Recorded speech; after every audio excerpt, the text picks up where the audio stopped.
جمعم نمیدم دست عوضی ها پذیراییم واسه این بچه علکی ها نیام فرون شرارت بیشتر از سمت حلق هر جای ایران برید تو میبینی آرتیتی حرفامون واقعیه همشونو دیدی بپرس از سیری گنگامون تصویری نداریم که کلب با تو برو بابا مفتتون ماشینامون 405 پژو کسبید خواهش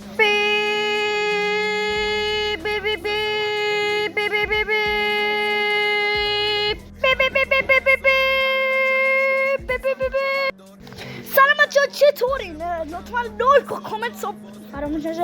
این اولین ویدیویی که در یوتیوب من میبینی. اگه دوست داشتین بیشتر کامنت و چیز بذارین من میفهمم بیشتر از این ویدیو میذارم. فعلا خدافظ. اما چرا